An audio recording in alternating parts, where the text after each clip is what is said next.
You see, this is what would happen if the directors of the live-action Super Mario Bros. Movie were allowed to make a sequel based off of Super Mario Kart.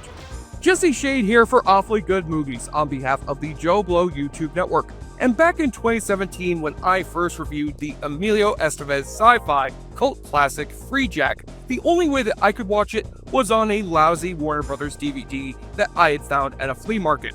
But here we are now in 2025, and Freejack is available to stream for free at just about every streaming service you can think of, thanks to the fine people at Shout Studios. So maybe living in the future isn't quite as bad as it seemed from watching this dystopian sci-fi flick about a 90s era race car driver who is transported from his crashing car to the future of 2009, where a wealthy Anthony Hopkins wants to hijack his body to make it with Emilio's still sexy girlfriend, Renee Russo, with some help from a bonejacker played in one of his few cinematic movie roles by Mick Jagger of the Rolling Stones, who sadly does not break out into a spontaneous duet of Dancing in the Street with Sir Anthony Hopkins.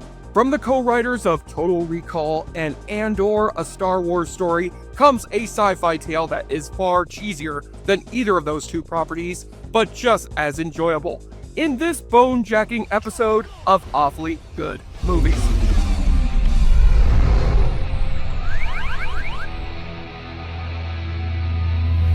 In the 35 years since its release, Ridley Scott's Blade Runner has been elevated as one of the greatest sci-fi movies of all time. And after coming back to the roles of Indiana Jones and Han Solo, Harrison Ford has come back to play the android-hunting cop Rick Deckard, now teaming up with Ryan Gosling in the long-awaited sequel, Blade Runner 2049. And thanks to Oscar nominee Denis Villeneuve in the director's seat, this flick is already being hailed as another sci-fi masterpiece which continues the original Blade Runner's legacy of philosophical drama mixed with gorgeous visual effects. Although it can be argued that Blade Runner's legacy has already been continued in the other sci-fi movies it has influenced in the cyberpunk genre. Movies like Total Recall, The Fifth Element, The Matrix, the Super Mario Bros. Movie. I did mention The Matrix already, right? Yeah, I did. And there's also the movie that we're looking at today, the 1992 sci-fi action-adventure Freejack.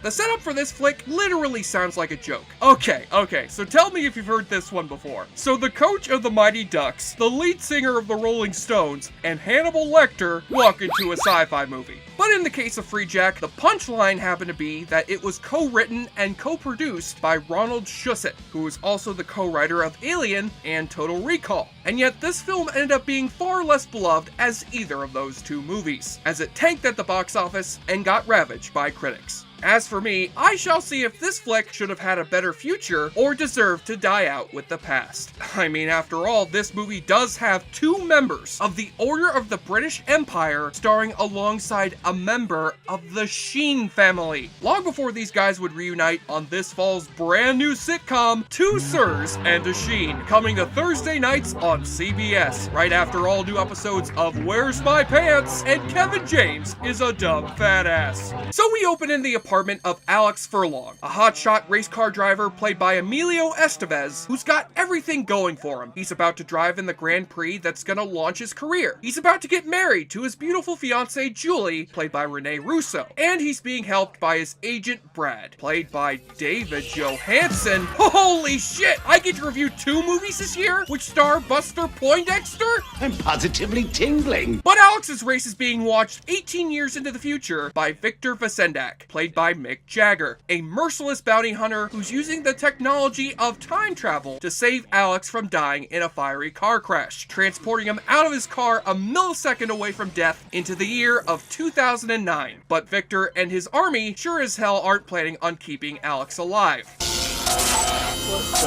hell? Well, I would say that it's the kind of hospital where the surgeons are forced to wear bags of Jiffy Pop instead of scrubs. No, No, Emilio! Don't electrocute them! It's gonna cook them! Oh, thanks a lot, Emilio. You just wasted a ton of perfectly good popcorn. So Alex escapes the clutches of his captors and runs home to find two complete strangers living there. I'm looking for Julie. Julie Redland, goddammit! Now where is she? We bought this place from her years ago. And as if Alex couldn't already tell from the laser shooting massacre unfolding on the streets of New York, he now realizes he's been transported from the pristine past of 1991 to the dystopian future of 2009.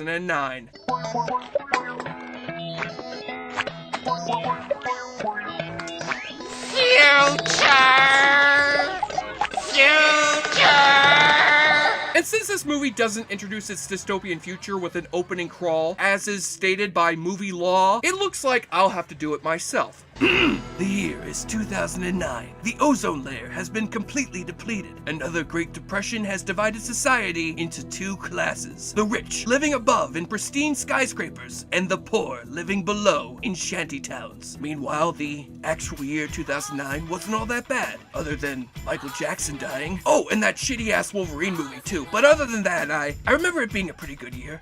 And in this future, the rich have the ability to transfer their minds into healthy new bodies right after they die. But since all the potential bodies in the future have become sick without any ozone layer, they're forced to hire bounty hunters called bonejackers, who steal healthy bodies from the past at the exact moment before they die. And the mysterious benefactor who's trying to inhabit Alex's body is none too happy to hear that he's gone on the run. Shouldn't you consider an alternative body? I don't want an alternative body. I want this one. No, really, sir. We could get you the body of Joe Estevez instead for just $5. No, for the 100th time! I don't want to be Joe Estevez. I want to be Emilio! And thanks to the help of a gun-toting nun, played by Honey Bunny from Pulp Fiction, Alex is able to find his old agent Brad. I do it. I always do it. Look at you. Just as young and healthy as the day you climbed into that car. Yeah, and so are you, David Johansen. You literally look like you haven't aged a day over the course of 18 years. Seriously, the film crew couldn't have put some gray in his hair, give him some glasses, make him wear a beard. But Alex and Brad's reunion ends up being short-lived, as Brad gives up Alex's location to the cops, and dies in the gunfight which ensues. Yeah, this is probably for the best, because having David Johansen and Mick Jagger acting in the same movie might end up creating a real time cop situation. Same matter can occupy some space. Oh my head! The pressure! Then Alex finally finds his beloved Julie, who is now a high-level executive for the evil corporation which controls the city. And after she initially thinks that Alex's body has already been taken over, she realizes that this is indeed the same Alex Furlong, whom she thought died 18 years ago. Alex, I'm a lot older now. You're beautiful. Aw, baby, you look like you haven't aged a day. No, seriously, you look exactly the same. But in Rene Russo's case, I actually would believe that she hasn't aged a day. And in order to help Alex escape the Bonejackers, Julie seeks the help of her boss, Ian McCandless, played by Anthony Hopkins. And let's just cut the bullshit movie. We know he's gonna turn out to be the mysterious villain who was trying to steal Emilio's body, and that he's been working in cahoots with Mick Jagger and Mike the Cleaner from Breaking Bad this whole time. You're not fooling anybody, guys. Why do it at all, Mac? Because I love you, Jewel. It became painfully clear there was nothing I possessed. No power, no wealth, no position. Nothing that could make you feel for me what I felt for you. Don't feel bad, Sir Anthony. She'll end up going for you after you end up getting that god position over at Asgard. Sure, she'll end up getting stabbed to death by a sword after one of your kids turns out to be a world-conquering psychopath, but at least you'll get a sweet-ass eye patch out of the deal. Oh, and don't be fooled by the fact that Anthony Hopkins is third billed on the poster, because he's in this piece of crap for 12 minutes tops, and literally phones in most of his performance in front of bad green screens. The actual focus of this movie is between Emilio Estevez and Mick Jagger, with Emilio trying his damnedest to be a wisecracking Schwarzenegger-type action hero. Mom told me never to pick up hitchhikers. See ya! Oh! Come on, Pasendic. You couldn't catch a cold. You couldn't get to the clap if you were in a whorehouse. Hell, he even does an actual Schwarzenegger impression in the movie. Well, I got a special message for you. Fuck you, asshole. Fuck you, asshole. Oh, is that really the best Arnold impression that you've got, Emilio? Come on, don't bullshit me. As for Mick Jagger, he is certainly good at using that same sleazy charisma he's got as a singer in trying to be an actor. I know who I'm talking to, Mark. An asshole. Where are we going? Oh no! I hate the dark! Piss off.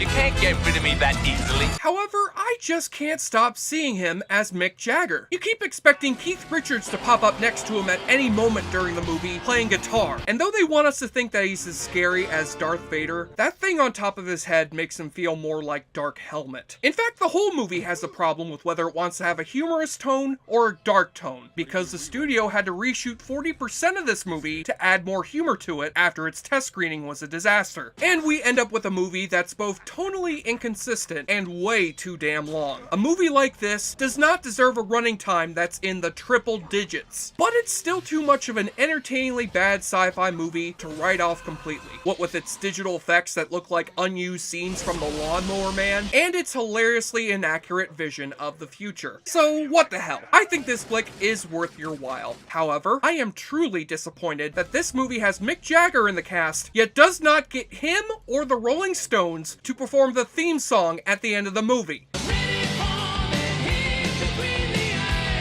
I mean, come on, guys. That song would have written itself. I'm jumping Freejack Flash. It's a free gas, free gas, free gas. I've tasted liquors you people wouldn't believe. All of them will be lost in time like beers in rain.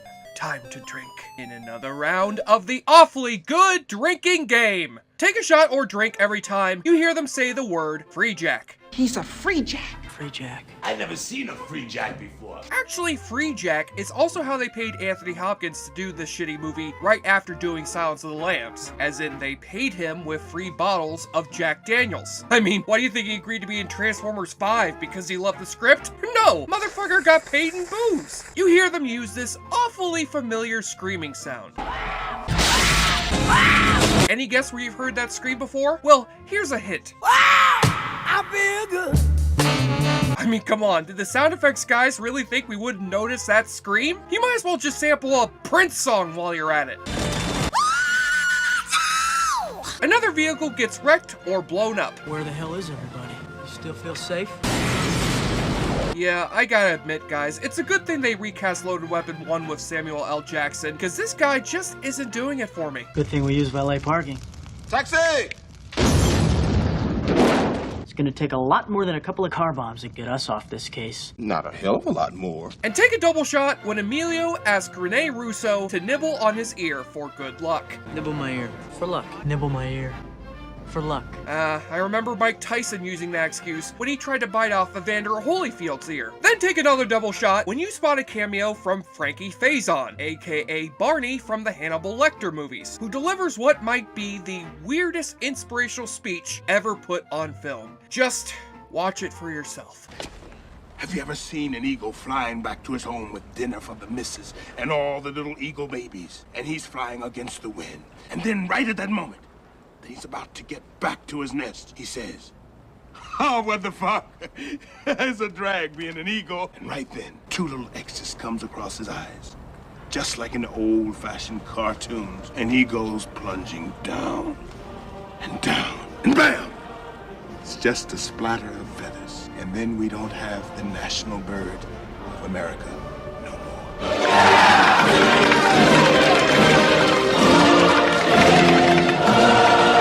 I award you no points, and may God have mercy on your soul. And on the nudity watch, not only do you have a little peek at Emilio's tushy and Rene Russo running around in lingerie, but you've also got a bunch of prostitutes standing outside a whorehouse that's got a sign with 2 life-size plastic boobs on it. Hey, all I can say is that I envy the lucky guy who puts out the winning bid if they ever sell that thing on eBay. On the enjoyableness continuum scale from Bull to Bruce, Freejack proves to be the 3rd most embarrassing thing done by a Rolling Stone, right behind snorting your dad's ashes up your nose and marrying an 18-year-old, and passes the Voight-Kampff test with a score of 7 out of 10. Oh, wait, I just came up with another one, guys. I'm free, Jack, to do what I want any old time. Okay, I'll stop now. I'm Jesse Schaefer, JoBlo.com, and though it may be hard to see how accurate movies like Freejack and Blade Runner 2049 will predict our future, at least I know what the future's gonna be like for awfully good movies. Coming next June 2018, we'll be celebrating David June Hansen, a month-long retrospective where we'll review the entire filmography of the man they called Buster Poindexter. Yeah, you heard me, Car 54, where are you? You're getting reviewed too. I'm coming for you.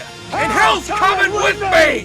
JoBlo, he sure likes to drink a lot. JoBlo won't just movie like the heroine. JoBlo, he's... Thank you for clicking on our video, everybody. If you like what you saw here, please make sure you like the video and subscribe and share with your friends who like this sort of content. JoBlo was created by movie fans for movie fans, and we appreciate your support.